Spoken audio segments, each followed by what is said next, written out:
కరోతి వాచాలం పంగుం లంఘయతే గిరిం యత్కృపాతమహం వందే పరమానంద సాగరం.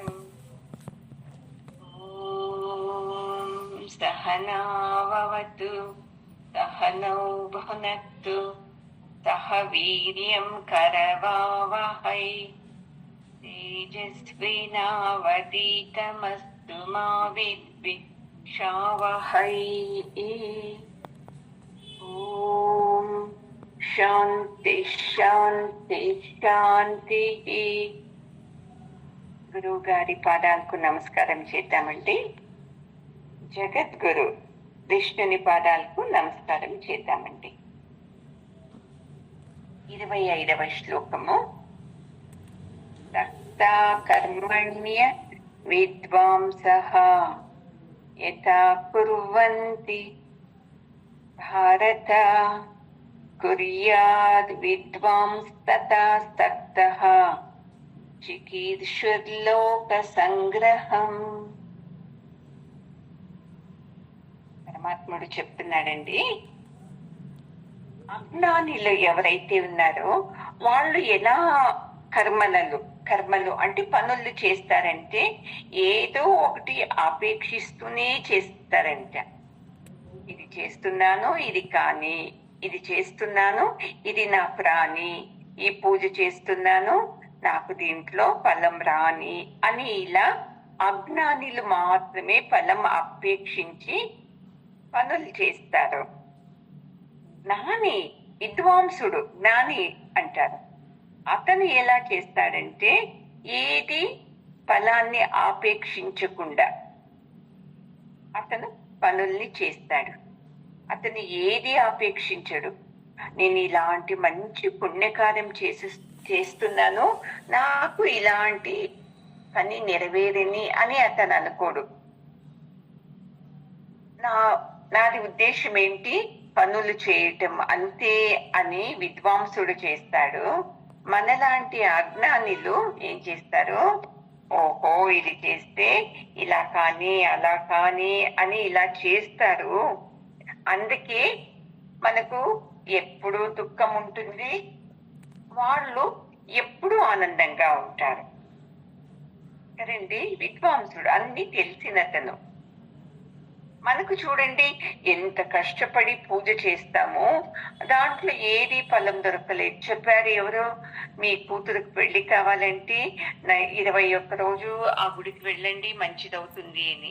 వెళ్ళొచ్చాము, 30 రోజులైంది, 30 నెల అయింది, ఇంకా పెళ్లిని కాలేదు అంటే మనం ఏం చేస్తాము, ఎంత పని చేశాను, ఊరికే ఇంత డబ్బులు వేస్ట్ చేస్తాను, ఏదేదో అనుకుంటాం కదండి. అయితే విద్వాంసుడు అలా ఏమీ అనుకోడు చూడండి. అందుకే అతను ఆనందంగా ఉంటాడు, పని కానీ కాకపోని. ఇంకొకటి, అతను అపేక్షించడు. మనము అన్ని అపేక్షలే పెట్టుకొని చేస్తూ ఉంటాం. ఎందుకంటే ఇప్పుడు అర్జునుడు చెప్పాడు కదా, నేను యుద్ధం చేస్తే, నేను ఈ కర్మ చేస్తే ఇలా అవుతుంది అలా అవుతుంది అని ఏదేదో ఊహించుకున్నాడు. అందుకే ఇక్కడ పరమాత్ముడు ఇండైరెక్ట్ గా అంటున్నాడు, అజ్ఞానులు ఫలాన్ని అపేక్షించి కర్మలు చేస్తారు అర్జున అని. అయినా అతనుకు అది ఎంతగా వెళ్ళటం లేదు. నేను కరెక్ట్ గానే మాట్లాడుతున్నాను, కృష్ణ పరమాత్ముడే నన్ను సరిగ్గా అర్థం చేసుకోలేదు అని. మనకు అట్లే కదండి, మనము తప్పు మాట్లాడేటప్పుడు, తప్పుగా వెళుతున్నప్పుడు పెద్దలు చెప్తారు ఇలా కాదు అలా అని. మనము వింటామా అండి వాళ్ళ మాటలు? ఒకే మాటలు కొట్టేస్తాం. మీకేం తెలుసు, ఊరికే ఉండండి మీరు, మీకు వయసు అయింది కానీ బుద్ధి పెరగలేదు, నాకన్నీ తెలుసు అని చెప్పేసేస్తాము కదా. చూడండి, ఎందుకంటే మీరు భగవద్గీత బ్యాడ్ చేస్తారు, ఎన్ని శ్లోకాలు అంటే, అయ్యో మంచిది కదండి, పుణ్యం వస్తుంది, ఆ స్వర్గానికి వెళ్ళొచ్చు కదండి, ఏదేదో నేసేస్తాము. ఎవరు మనలాంటి వాళ్ళు అజ్ఞానులు అనేది. జ్ఞాని ఏమంటాడు? విద్వాంసుడు పరమాత్మని నామస్మరణ చేయటం నాకు ఆనందం అండి, అందుకే నేను భగవద్గీత నేర్చుకున్నాను అని ఎంత ఈజీగా తప్పించుకుంటాడు చూడండి. ఎప్పుడు అంతే, మనము ఇలా ఇలా ఇది చేస్తాను నాకు ఇది అని వ్యవహారం పెట్టుకునేస్తాం భగవంతునితో. తిరుపతికి వస్తాను, నాకు నేను నచ్చింది నాకు ఇది ఇవ్వు, నేను ఆ ఊరికి వస్తాను నాకు ఇది ఇవ్వు. వ్యాపారం చేస్తున్నామండి మనం పరమాత్మనితో, చేస్తున్నామా లేదా? అవి వ్యాపారాలన్నీ అజ్ఞానులు చేస్తారు. బుద్ధి ఉన్నవాడు విద్వాంసుడు ఇలాంటి వ్యాపారాలే చేయడు, తనతో అయింది మాత్రము చేసుకుంటూ వెడుతూ ఉంటాడు. ఇలా మనము చేంజ్ కావాలి చూడండి. అందుకే మనం ఇలా చేంజ్ కావాలి అంటే నేను చేసేవన్నీ పరమాత్ముని సేవలే అని ఎవరైతే చేస్తారు చూడండి, వాళ్ళు ఎప్పుడూ ఆనందంగానే ఉంటారు చూడండి. ఆనందమైన విద్య మనకు నేర్పించేవాడు గురువు మాత్రమే. చూడండి ఎంత బాగా వచ్చింది చూడండి, గురు పూర్ణిమ సందర్భంలో గురు మాత్రమే మనకు చెప్పిస్తాడు ఆనందంగా ఎలా కర్మలను చేసుకొని వెళ్ళాలి, ఎలా ఈ కర్మ బంధనంలో చిక్కేసుకోకూడదు అనేది ఈ విద్యని గురువు మాత్రమే చెప్పేది చూడండి. మనం ఏం చేయాలా? ఊరికి మంచి పనులోని చేస్తూ ఉండాలి చూడండి. లోకానికి ఇది నా చేతనైన వంతు అని చేయాలి చూడండి. లోకానికి ఎక్కడ చేస్తారండి అజ్ఞానులు? ఏమున్నా నా కొడుకు, నా కుటుంబము, నా భార్య, నా భర్త, ఇంతే. అయితే ఈ విద్వాంసుడు అన్ని తెలిసినతను లోకానికి చేస్తాడు చూడండి. లోక సమస్త సుఖినో భవంతు అని మనము అంటాము నోట్లో, అయితే మన మనసులో ఉందా అండి నిజంగా అంత విశాల భావన? అందుకే చెప్తున్నాడు, బుద్ధివంతుడు ఏం చేస్తాడంటే తెలుసా అండి, పరమాత్ముని వైపు వెళ్ళే అటువంటి కర్మల్ని ఎక్కువ చేస్తాడంటే చూడండి. ఈ అజ్ఞాని ఎలాంటి పనులు చేస్తాడంటే పరమాత్ముని వైపు వెళ్ళే కర్మల్ని ఏదో ఒకటి నెలకో 15 రోజులకో 20 రోజులకో ఒక సత్సంగం, ఇది పరమాత్ముని వైపు వెళ్ళేది అని. ఇంకా మిగతావన్నీ సంసారం సంసారం సంసారం ఇలాంటివే చేస్తూ ఉంటారు. ఇంకా కొంతమంది చూడండి అజ్ఞానులు వేరే వాళ్ళు బాగా ఉన్న బుద్ధిని కూడా వాళ్ళు కల్మషనం చేస్తారంట. చూడండి, ఈ రోజు అమావాస్య, రేపు పున్నమి, మీరు ఇలాంటివి చేయాలి, ఇలాంటి గ్రహానికి మీరు దానం చేయాలి, ఇలా ఏదేదో చేపిస్తారు చూడండి. ఎందుకు చెప్పండి? అలా చేస్తే చెప్పితే ప్రజలకు చాలా సంతోషము. అజ్ఞానులకి ఏం తెలుసా అండి, అది చేయాలి ఇది చేయాలి, అది చేస్తే మంచిది ఇది చేస్తే మంచిది అని చేసే దాంట్లో వాళ్ళు ఆసక్తిగా ఉంటారు. అలాంటి వాళ్ళనే వీళ్ళందరూ ఉపయోగించుకునేది చూడండి. ఈ పురోహితులు అందరూ అని కాదండి చెప్తుండేది, కొంతమంది తమ స్వార్థాని కోసము మీరు ఇది చేయండి అది చేయండి అంటే అలాంటి వాళ్ళ దగ్గరకు మనం ఏం చేస్తాము, అప్పు చేసి తీసుకొని పోయి డబ్బులు ఇస్తాం. చెప్పండి ఇంకేం చేయాలి అని. గురువు ఏది చెప్పడు, మీతో ఏది అపేక్షించడు, మీరు ఇది ఇవ్వండి అది ఇవ్వండి అని. అయినాను అతను జ్ఞాన బోధన చేస్తాడు, అతనికి మాత్రం మనం ఇవ్వనే ఇవ్వం చూడండి. ఎందుకు ఇవ్వాలండి? ఏం భగవద్గీత వినేదానికి ఇవ్వాలా, గ్రంథాలు వినేదానికి ఇవ్వాలా అంటాం. అదే పురోహితునికైతే ఇంట్లో అన్ని దోచిపెట్టేస్తాం, ఎందుకంటే మనకు సంతోషము. ఇదే చూడు ఉండేది అర్జున, అజ్ఞానికు జ్ఞానికు వ్యత్యాసము. లోకం వైపు పిలుచుకొని వెళ్తాడు అజ్ఞాని, పరమాత్మని వైపు పిలుచుకొని వెళ్తాడు విద్వాంసుడు. చూడండి ఎంత బాగుంది. అందుకే ఇలాంటి వాళ్ళ మాటలు నమ్మి వెళ్ళకండి అని మనకు అందరూ చెప్తారు, అయినా మనం నమ్మేదే అలాంటి ఆకర్షణీయమైన మాటల్ని నమ్మి అతని వైపే వెళతాము. వాళ్ళు చెప్పిందే శ్రేష్టం అంటాము. అందుకే పరమాత్ముడు ఏం చెప్తున్నాడు తెలుసా ఈ శ్లోకంలో? ఎవరైతే పరమాత్మని వైపు పిలుచుకొని వెళతారు చూడండి, అలాంటి కర్మలు మీరు చేశారంటే అవి చాలా శ్రేష్టమైన కర్మలు అని ఒకే మాటతో చెప్పేశాడు చూడండి పరమాత్ముడు. మనము సంసారం వైపు వెళ్ళి కర్మల్ని చేస్తూ ఉన్నాము. అందుకే మనము ఎక్కువ జన్మాలు పునరపి జననం, పునరపి మరణం ఇలానే చుడుతూనే ఉన్నాము జన్మ మరణ చక్రాన్ని. మనం ఏం చేయాలి? జన్మ మరణ చక్రం నుండి విడుదలయ్యి ఆ జ్ఞానాన్ని తీసుకోవాలి అంటే ఆ గురువు వైపు మాత్రమే వెళ్ళాలి. చూడండి, ఈ గురు పూర్ణిమ సందర్భంగా ఇది గురువు ఒక్కడే కల్పించేది. మీకు సద్గురువు మాత్రమే మీ కర్మలన్నీ తగ్గిస్తూ ఫలరహితంగా ఎలా చేయాలి, అపేక్ష రహితంగా ఎలా చేయాలి అని చెప్పించేవాడు. చూడండి, మనకేం తెలుసా అండి, మన బుద్ధి సంకుచితమైన బుద్ధి.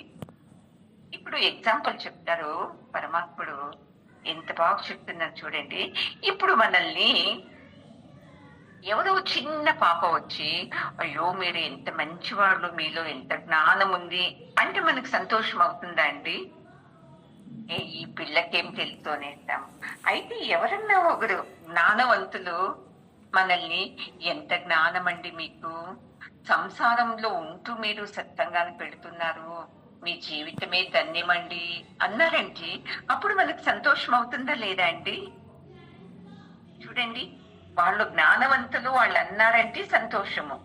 అయితే చిన్న పిల్లలు ఈ సంసారంలోనే ఉండి అదే సత్యం అనేవాళ్ళు మనల్ని అంటే మనకు సంతోషం అవుతుందా? కాదు కదండి. అందుకే ఎప్పుడు మనం ఈ జ్ఞానం వింటూ మన బుద్ధిలోని కల్మషాల్ని కడిగేసుకోవాలి. కడిగేసుకుంటూ ఏం చేయాలి? అలాంటి జ్ఞానవంతుల సంఘం చేయాలి. చూడండి, మనం అప్పుడైతే వాళ్ళు మనల్ని బాగా తిద్దుతారు. ఎలా తిద్దుతారని నేను మొన్న చెప్పానండి గురువు గారు ముందు గురు పూర్ణిమకు. ఇప్పుడు ఇల్లు కడగాలి అంటే చాలా గలీజు ఉంటారు అనుకోండి, మొదట ఊడుస్తాము, 2 తూర్లు ఊడుస్తాము, 3 తూర్లు ఊడిస్తే శుద్ధం అవుతుంది. మళ్ళీ సూక్ష్మమైన దుమ్ము వెళ్ళాలంటే కడుగుతాము, మళ్ళీ గలీజు ఉంటే సోపు వాటర్ వేసి కడుగుతాము. ఇంకా కొన్ని పెయింట్ వేసింది అలాంటివి ఇలాంటివి మరకలు ఉంటే ఏం చేస్తాము? ఆసిడ్ వేసి తోమేస్తాం క్లీన్ గా, అప్పుడు శుద్ధి అవుతుంది. అలాగే చూడండి, ఈ గురువును ఏం చేస్తాడు? ఈ ఆసిడ్ అనే జ్ఞానం వేసి మన బుద్ధుల్ని బాగా తోమేస్తాడు. చూడండి, ఇప్పుడు గట్టిగా తోమేటప్పుడు బాధ అవుతుంది, అలాగే ఈ జ్ఞానం వినేటప్పుడు మనకు బాధ అవుతుంది కదండి. ఇదేంటి వీళ్ళు ఇలా చెప్తున్నారు, నేను ఇలా జీవనం చేస్తున్నాను, ఇది తప్పు అంటున్నారే అని కొద్దిగా ఓర్పు వహించారనుకోండి, ఈ జ్ఞానం మీలో వెళ్ళేసి ఎంత ఆనందం అవుతుంది తెలుసా అండి. ఇలా అర్జున మనము పనులు చేయాలి. అజ్ఞాని చేసినట్టు చేస్తూ ఉంటే అది మనకు ఈ మన కర్మల ఫలాల్ని ఆపేక్షించినట్లు అవుతుంది.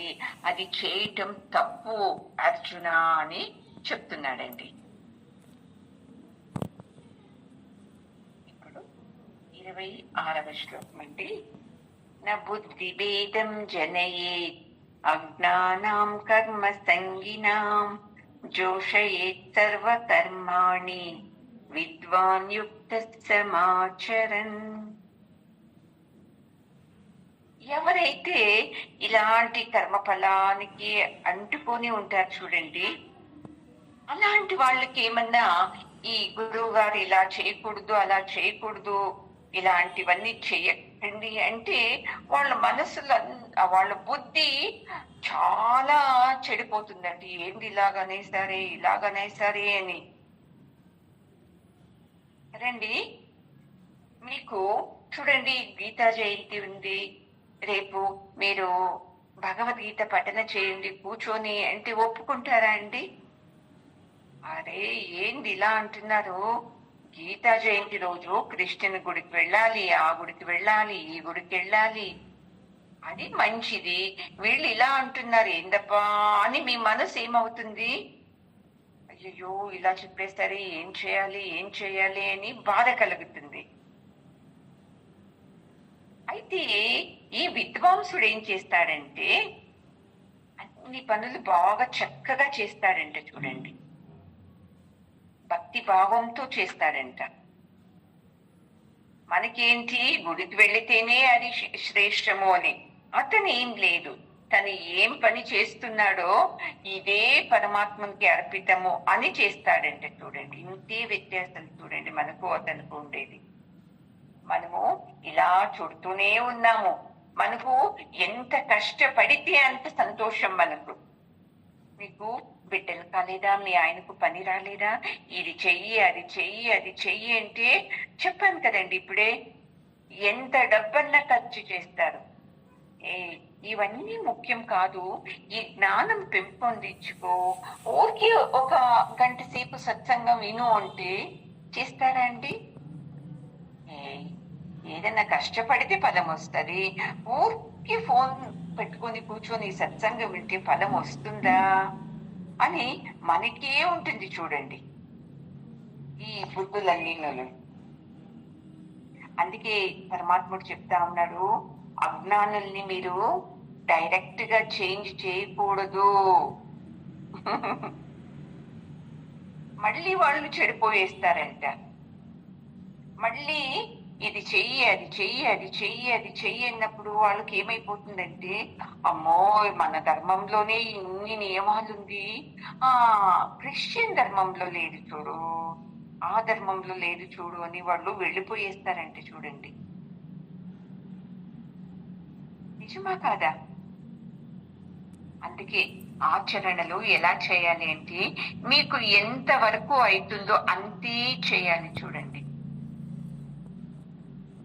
మీకు కానప్పుడు వదిలేసేయాలి అంతే తప్ప, నేను ఇంతనే పూజ చేస్తానే వాళ్ళలాగా ఇంత గ్రాండ్ గా చేయలేదే అని బాధపడకూడదు.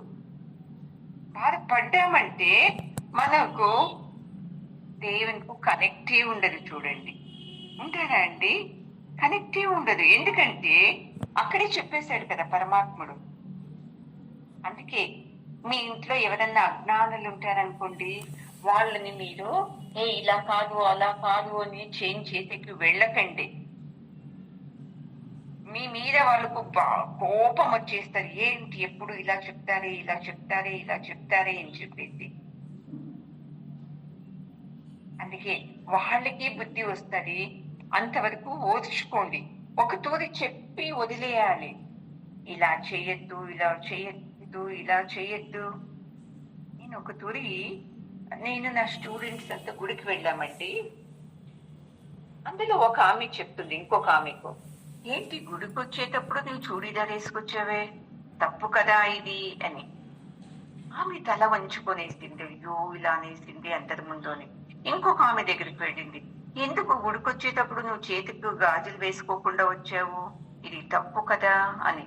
ఇంకొక ఆమెతో అంది, ఈ గుడికి వచ్చేటప్పుడు వాచ్ కట్టుకొని రావాలా, దేవుడు నిన్ను టైం అడుగుతాడా అంటూ ఇలా అందరితోనూ ఒక్కొక్క మాట అనేది. చూడండి, ఇంకొక ఆమెతో ఉంది, ఎందుకు ప్లాస్టిక్ గాజులు వేసుకొచ్చావు నువ్వు గుడికి, అలా వేసుకొని వచ్చి తప్పు కదా, గాజు వేసుకొని రావాలి కదా నువ్వు గాజుల్ని. చూడండి, ఇంకొక ఆమెకు ఉంటుంది, చూడు ఆమె ఎలా ఎడం పక్కనే వెళ్తుంది గుడికి వచ్చేసి, గుడి పక్క కదా వెళ్ళాల్సింది. మనము ఎందుకు తెలుసా అండి ఆనందంగా లేము, ఇలా నియమాలు పట్టుకొని కూర్చొనేస్తామండి. ఇలా రావాలి అలా రావాలి కాదండి. చూడీదార్ వేసుకొని వెళ్తే ఏం దేవుడు ప్రత్యక్షం కాడా? చీర కట్టుకొని వెళ్తూనే ఉన్నావు ఎన్ని సంవత్సరాలు, ప్రత్యక్షం అయ్యాడా అండి? గాజులు వేసుకునే వెళ్తున్నావు, నీతో ఏదన్నా చెప్పాడా పరమాత్ముడు? ఇలా ఎప్పుడునూ హర్ట్ చేయకూడదు చూడండి ఒక మనసుని. ఎలా వెళ్ళినాను నువ్వు శుద్ధమైన మనసుతో వెళ్ళావంటే చాలు, పరమాత్ముడు మిమ్మల్ని స్వీకరిస్తాడండి.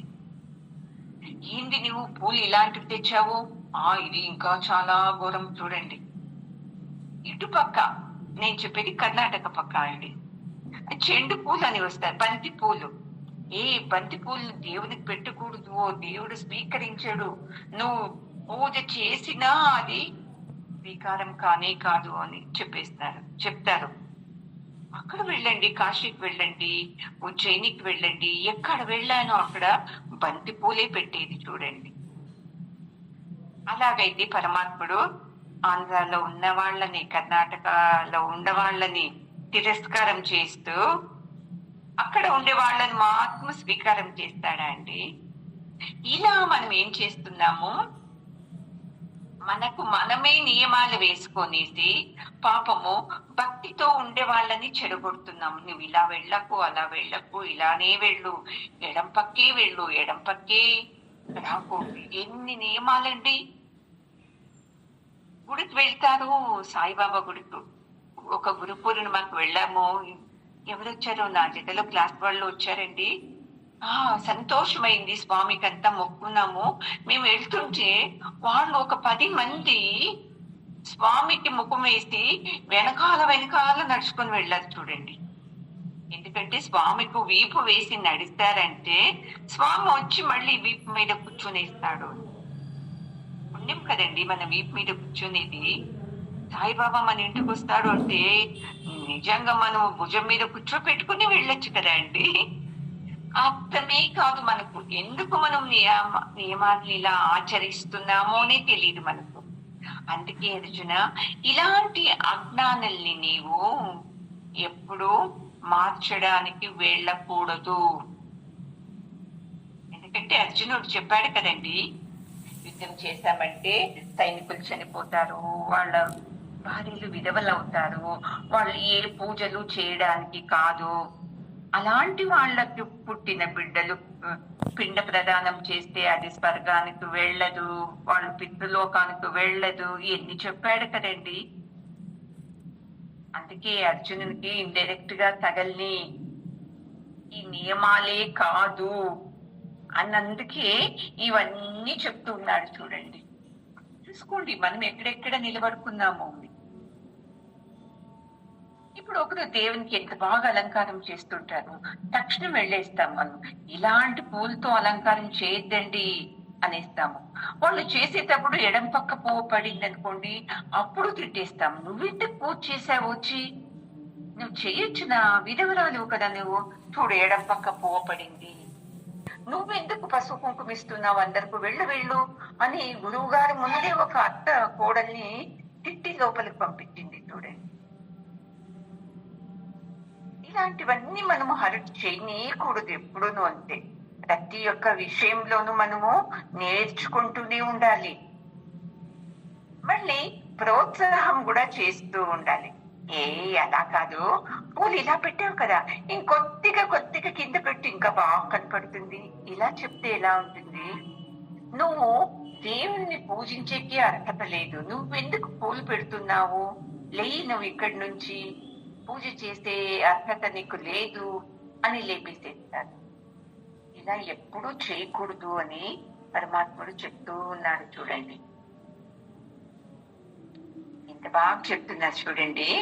రత్నాకర అని ఒక భక్తుడు ఉంటాడండి, అతనుకు రామ అనేది వస్తూ ఉండలేదంట. రామ అంటే నామా అనేవాడంట. అప్పుడు వేరే వాళ్ళైతే నీవు బుద్ధి లేనివాడు, నీకు పరమాత్మ పైన ప్రేమ లేదు, నీకు అర్హత లేదు అని తిట్టేసేవాడు కదండి. అప్పుడు నారదుడు ఏం చెప్తాడంట తెలుసా అండి, సరే నీకు రామ అనలేవు కదా, నువ్వు నామా అంటున్నావు, అందుకే కన్నడంలో మరా అంటే చెట్టు, మీకు అర్థం కాదండి తెలుగు వాళ్ళకు, మరాను అంటారంట. అతను మర అంటాను అంటాడంట. అలాగే మర మర మర మర మర అను అంటే అతను అలాగనే మర మర మర మర రామర అలా అంటూ రామరామ అనేసాడంట. చూడండి ఎంత బాగుంది చూడండి. ఇలా ప్రోత్సహిస్తూ వాళ్ళని పైకి తీసుకొని వెళ్ళాలండి. ఎప్పుడు వాళ్ళ శ్రద్ధని చెడుపకూడదు. నిదానంగా ఈ జ్ఞానము వాళ్ళ చెవులో పడేలాగా చేస్తూ ఉంటే వాళ్ళేని నిదానంగా వదిలేస్తారండి. ఇది బుద్ధి ఉన్నవాడు మాత్రం ఇలా చేస్తాడు. బుద్ధి లేని వాడు ఏం చేస్తాడు? మీ అమ్మ వాళ్ళ ఇంట్లో ఇదేనా నువ్వు నేర్చుకోండి, ఇలాగా నువ్వు పనులు చేసేది, ఇలాగా వంట చేసేది, మీ నాయనకి ఇలాగా మీ అమ్మ చేస్తారా, ఎన్ని చెప్తాం చూడండి. తప్పు కదా అది. అప్పుడు ఇంటికి వచ్చిన కోడలు అత్త మీద గౌరవం చూపించకవుతుందా అండి? ఏంటి ఇలా పూజ చేస్తున్నారు, ఇలాగా మీ అమ్మ నేర్పించింది. చూడండి పద్ధతులు ఒక్కొక్క ఊర్లో ఒక రకంగా ఉంటాయి. వాళ్ళ ఊర్లో పద్ధతులు వాళ్ళు పూజ చేస్తారు. నీ ఇంటికి వచ్చిన తర్వాత నీ పద్ధతులు నిదానంగా నేర్పాలి. కానీ ఒకే తూరి ఇదా మీ అమ్మ నేర్పించింది పూజ చేయటము అనేస్తే పాప మనసు ఎంత నొచ్చుకోరా అండి. ఇలా చెప్పుకుంటూ వెళితే ఎన్ని ఉంటది తెలుసా మనం చేసే అజ్ఞానం పనులు. ఇవన్నీ బుద్ధి ఉండేవాడు ఎవడు ఇలాంటి వేరే వాళ్ళని నొప్పించే మాటలు అనడు అర్జున. ఇలా మనము పనుల్ని చేసుకొని వెళ్ళాలి అని ఎంత బాగా చెప్తున్నాడు చూడండి పరమాత్మ. ఇప్పుడు చెప్తున్నాడు పరమాత్ముడు, ప్రకృతి క్రియమాణాని గుణై కర్మాణి సర్వశః అహంకార విమూఢాత్మ కర్త హమితి మన్యతే. అయ్యో అర్జున, నీవనుకుంటున్నావు అయ్యో నేనే చేస్తున్నాను అని. ఎప్పుడు ఈ ఏదే పనుల్ని కానీ ఈ త్రిగుణ గుణాలే చేసేది. ప్రకృతి త్రిగుణాత్మక గుణాలే చేస్తుంది. అయితే మూఢ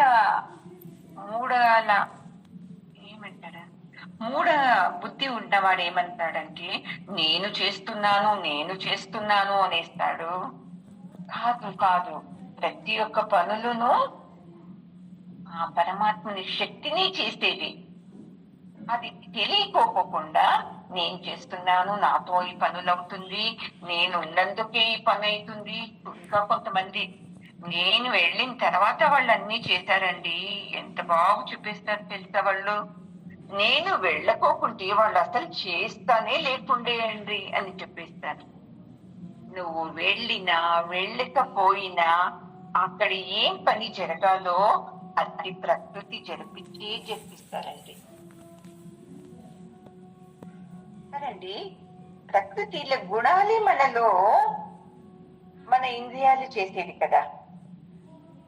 ఇప్పుడు చూడండి, ఇప్పుడు నేను అన్నాను అనుకోండి, అయ్యో మామిడికాయ ఉప్పినకాయ ఏంటన్నట్టు ఊరగాయ తింటే ఎంత బాగుంటది కదండి అంటే మీకు ఇప్పుడు నోట్లో నీళ్ళు వచ్చిందా లేదా అండి? వస్తుంది కదా. అలాగే అయ్యో అక్కడ ఎంత బాగా కనపడుతుందో దేవుడు అంటే అందరి కళ్ళు అటుపక్క తిరుగుదా అండి? ఇది సహజం. ఇవన్నీను ప్రకృతి గుణాలే ప్రకృతి గుణాలకు అనుగుణంగానే ఇంద్రియాలన్నీ ఉంటది. అంతే తప్ప లేదు నేను ఇలా చేస్తాను నా నుండి అవుతుంది అని మూర్ఖుడు అనేవాడు ఎప్పుడు ఇలాగే ఉంటాడు. అది తప్పు అని చెప్తున్నాడు చూడండి. అంతే, ఎప్పుడు నా నుండి ఇలా అయింది, నేను చేస్తున్నాను, నా తర్వాతనే వీళ్ళకి ఏమీ రాదు, ఎన్ని చెప్తాం కదండి మనము. చెప్తామా లేదా? ప్రకృతి ఈ జగత్తే 3 గుణాల నుండి నిర్మితమైంది. సాత్విక, రాజసిక, తామసిక. ఆ గుణాల ప్రకారమే ప్రతి ఒక్కటినూ అవుతుంది. మన శరీరం కూడా ఆ గుణాల నుండినే అయ్యిండేది. ఈ బుద్ధివంతులు ఏం చేస్తారు, ఇలా దాని నుండి ఇలా అయింది అలా అయింది అని చెప్పేస్తారు అంతే. విజ్ఞానిలో అంతా మొత్తం చెప్పేకి కానే కాదు, చెప్పేకి అవుతే కదండి పరమాత్మని తత్వం గురించి అవుతుందా? కానే కాదు. అలాగా ప్రకృతి ఉంటాడు అర్జున. ప్రకృతిని మీరి నీవు ఏది పనులు చేసేకి కానే కాదు. వేసి చూడండి, మనం ఏం చేస్తున్నాము, నేను నా నుండి అని చెప్తాము తప్ప లేదు పరమాత్మని కృప నుండి ఏమన్నా చెప్తామా అండి? మనము చెప్పము. మనకు పరమాత్ముడు అంటే తెలిసింటే కదా చెప్పేదానికో. కొంతమంది అంటారు, ఎంత కష్టపడి ఒక్కొక్క పైసా కూడబెట్టి నేను ఇల్లు కట్టాను, ఒక్కో పైసా కూడబెట్టి నేను నా బిడ్డని చదివించాను అంటారు. అదండి, నీ బిడ్డకు రక్త మాంసము చర్మము బుద్ధి కళ్ళు చెవులు మీరిచ్చారా అండి? పరమాత్ముడు నుండి ఇక్కడ వచ్చింది. ఒక్కో పైసా కూడబెట్టాను అంటే ఎవరిచ్చారండి?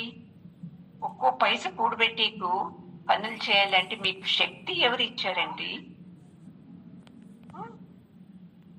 నేనే మాట్లాడతాను, ఇంత బాగా మాట్లాడతా, మా ఇంట్లో మా అత్తకు రాదు, నా భార్యకి రాదు, మా ఆయనకు మాట్లాడేకి రాదు. నేనున్నందుకు వ్యవహారాలన్నీ జరుగుతుంది. ఎంత బాగా మనము మన పైన వేసుకునేస్తాం. ఏదో వాళ్ళు పని ఒకటి తప్పుగా చేశారనుకోండి, నాకు మీరు ఇలాగే చేస్తారని తెలుసు. ఎందుకంటే మీకు బుద్ధి ఉంటే కదా. మీకు వాళ్ళు బుద్ధి లేకుండానే ఇన్ని సంవత్సరాలు మీతో జీవనం చేశారండి. ఇప్పుడు మీకు బుద్ధి వచ్చింది. పెళ్ళైన కొత్తలో ఎవరండి చేసేది మీకు అందరికీ? మీ ఆయనే కదా, మీ ఆవిడే కదా. అప్పుడు నెగిటివ్ పాయింట్స్ కనపడలేదు. మన బుద్ధి మీద మనకి ఎక్కువ నమ్మకం ఎప్పుడు ఏర్పడుతుందో అప్పుడు ఎదుటి వ్యక్తిలో మనకు నెగిటివ్ పాయింట్స్ కనపడేస్తుంది. మీరు సర్లేదు, నేను చెప్పినట్టు వినండి, మీకేం తెలుసు అని ఒకే తుది కొట్టేసేస్తాం. చూడండి, ప్రకృతిలో చెట్టు పైనుండిని పళ్ళు, అది పళ్ళైతే కిందికి రావాలని నియమమే ఉంది. ఉందా లేదా అండి? అలా ప్రకృతిని అంత కరెక్ట్ ఇలాగే ఉండాలి అని ఉంటుంది. కానీ నా నుండి ఉంది అని మాత్రము కాదు. చూడండి, ఈ గురుత్వాకర్షణ శక్తి నుండి పైన నుండి కిందికి పడాలి అన్నీను అని రూల్స్ ఉంది. దాన్ని న్యూటన్ కనిపెట్టాడు అని చెప్పేటప్పుడు వివేకానందులు ఒకే మాటలో కొట్టేస్తారు. చూడండి, న్యూటన్ ఏం కనిపెట్టలేదు, దానికి ఒక పేరు పెట్టాడండి అంతే, గురుత్వాకర్షణ శక్తి నుండి అని. న్యూటన్ ఏం కనిపెట్టలేదు, ఇవన్నీ పరమాత్ముడు చేశాడు. పై నుండినే కిందికి రావాలి అని చెప్పి ఆకర్షణ శక్తి ఉండేది భూమి మీద అని. ఇలా మనలోని అహంకారాన్ని మనమే ఈ జ్ఞానం సహాయంతో కొట్టి పెడుతూ ఉండాలి. చూడండి,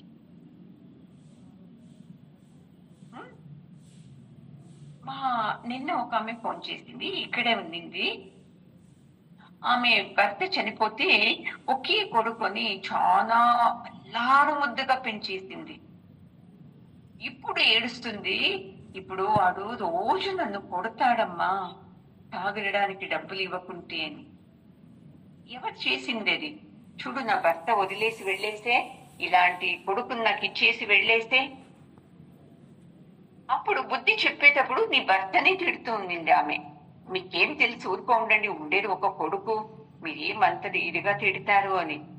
మళ్ళీ కొడుకు అడిగినట్లంతా డబ్బు ఇచ్చి ఇప్పుడు తాగడానికి డబ్బు అడుగుతాడు. నేను ఏం చేయాలి? ఎవరు చేసింది? నీవే చేసి, నా కర్మ ఇలాగుంది, పరమాత్ముడు ఇలా నన్ను చేశాడు, పరమాత్మునికి నా మీద దయ లేదు. ఎందుకంటే నేను 20 సంవత్సరాల నుండి ఏకాదశి ఉంటున్నానండి. 1 సంవత్సరం కాదు, 6 నెలలు కాదు, 20 సంవత్సరాల నుండి ఏకాదశి ఉంటున్నాను, భోంచేయను. అలాంటికి నాకు ఇలాంటి కొడుకునివ్వడి పరమాత్మ ఉంది, సరేనా? చూడండి ఎంత బుద్ధివంతంగా. మంచి పని అయితే నేను చేస్తాను నా నుండి. అదే పని కొంచెం చెడగొట్టింది అనుకోండి, వాళ్ళ మాట విని ఇలా చేశాను, వీళ్ళ మాట విని ఇలా చేశాను. ఇంకా పెద్ద ఘోరం ఏంటి తెలుసా? పొద్దున్నే లేచి ఎవరి ముఖం చూశానో చూడండి, పొద్దుటి నుండి నా మనసే సంతోషంగా లేదండి. నీ మనసు ఎందుకు సంతోషంగా లేదు అంటే సరిగ్గా యోచిస్తా లేదు జ్ఞానంతో నువ్వు, అందుకు నీ మనసు సరిగ్గా లేదు. ఎవరి ముఖం చూస్తే కాదండి, మీ ప్రారంభంలో అలా ఉంది అంతే. ఇలాంటివన్నీ దులిపేస్తున్నాడు చూడండి పరమాత్ముడు. ఇలాంటివి పట్టుకొని మనం అన్నీ ఆటలాడుతూ ఉండేది. వీళ్ళు ఎప్పుడైతే గురువు దగ్గరికి వస్తారో ఇలాంటి జ్ఞానం మన లోపలికి వెళుతూ ఉంటే చూసుకోండి, అప్పుడు మన లోపల ఉండి మానాపమానాలు, అహంకారాలు, అభిమానాలు ఇవన్నీ వదిలేస్తూ వెళతాం చూడండి. ఎవరికైతే ఈ మానాపమానాలు, అహంకారాలు, అభిమానులు ఇవన్నీ ఇంకా తీవ్రంగా ఉంటది అనుకోండి, మనము ఇంకా ఎన్ని జన్మలు పెట్టాలి, జన్మ ఎత్తితే సరిపోదు. ఇలాంటి భగవద్గీతలు ఇంకా ఎన్ని తోడ్లు వింటేనూ సరిపోదు చూడండి. మనకు చాలా బుద్ధి నమ్మకం మన మీద. భగవద్గీత విన్నానండి నేను, లాస్ట్ ఇయర్ లో క్లాస్ చేసినప్పుడే విన్నానండి నేను అనేస్తారు. చేసేవన్నీ అజ్ఞాన పనులే. ఏమి ఒక తూరు విన్నామంటే నేను చేంజ్ అయిపోయినాను అని నమ్మకంతో ఉంటారు తప్ప, మామూలు సంసారాల కన్నా ఈ సత్సంగం వినేవాళ్లే చాలా మూర్ఖులుగా ప్రవర్తించేదండి. మామూలు సంసారాలు అయ్యో మంచిదవుతుందా, అలాగైతే మేము పది చేస్తాము అంటారు. ఈ సత్సంగం వినేవాళ్ళకు అతి బుద్ధులు వచ్చేస్తారండి. మంచిదవుతుందా, సరే ఇవ్వండి, నాకు మంచిదైతే మళ్ళీ నేను మీకు ఇస్తాను అని చెప్పి ఆన్సర్, అలాంటి బుద్ధి వచ్చేస్తారండి. చూడండి, జ్ఞానం రాకుండా ముందే బాగున్నారు, జ్ఞానం వచ్చిన తర్వాత ఎలా కృతజ్ఞంతో మీరు యోచిస్తూ మాట్లాడతారు. ఇది తప్పు అని చెప్తున్నారు చూడండి. అందుకే అర్జున, అలాంటి అవిద్యావంతులు ఇలా బాధపడుతూనే ఉంటారు. ఎవరైతే ఈ బుద్ధిమాన్ ఉంటాడు చూడండి, అతను ఇలాంటి వాటికి తల చెడుపుకోకుండా ఆనందంగా ఉంటాడు. అందుకే అతన్ని విద్వాన్ అనేది. అతనుకు ఈ ప్రకృతిలోని ఒడిదడుకులు ఏది అతన్ని కలతి చెందనివ్వవు. మనకు చిన్న ఒడిదడుకు వచ్చింది ఏంటి చాలు చూడండి, చేయము, పడుకోము, స్నానం చేయము, అయ్యో ఇలా అయిపోయింది అనేస్తాం. అతను ఆ విద్వాన్ ఏం చేస్తాడు తెలుసా అర్జున? ఎలాంటి పెద్ద దెబ్బనే తగల్ని అతను తన దినచర్యలో ఏది వదలకుండా అన్ని చేస్తాడు చూడండి. ఈ స్థితి రావాలి మనకు అంటే ఘనా సాధన చేయాలండి కదా. ఇలాంటి సాధన చేసే శక్తి పరమాత్ముడు ఈ గురు రూపంలో వచ్చాడు మీకు. ఆ కృష్ణుడే ఈ కరిబసప్ప గురుజీ రూపంలో వచ్చి మీకు జ్ఞానం చూపిస్తున్నాడు. ఇలా వెళితే నువ్వు మంచి ఆనందమైన దారిలోకి వెళతావు. ఏ దారిలో వెళితే దుఃఖం కలిగించే దారిలోకి వెళుతుంది నీ గమ్యము అని మనకు ఎన్ని ఎగ్జాంపుల్ చెబుతూ జ్ఞానం వైపు రాండి. ఆ జ్ఞానం అందించే గురువు ముఖ్యము, జగద్గురువు ముఖ్యం కదండి. కృష్ణుడు మనకు ఆ పరమాత్ముడే లేకుంటే ఈ జ్ఞానం మనకి ఎలా వస్తుందండి? అలాంటి జగద్గురువుని తెలుసుకొని రోజు గురు పూర్ణిమ మీ అందరి జీవితంలో గురువు కటాక్ష కృపాలు మీకు ఎక్కువ లభించని ఈ జ్ఞానంలోనే మీరు జీవిస్తూ ఆనందంగా ఉండాలని నేను ప్రార్థన చేస్తానండి. పూర్ణమదః పూర్ణమిదం పూర్ణాత్ పూర్ణముదచ్యతే పూర్ణస్య పూర్ణమాదాయ పూర్ణమేవావశిష్యతే. ఓం శాంతి శాంతి శాంతి. హరి ఓం. శ్రీ గురుభ్యో నమః. హరి ఓం. గురువు గారి పాదాలకు నమస్కారం చేద్దామండి. జగద్గురు కృష్ణ పరమాత్మ పాదాలకు నమస్కారం చేద్దామండి. అందరికీ హ్యాపీ గురు పూర్ణిమ అండి.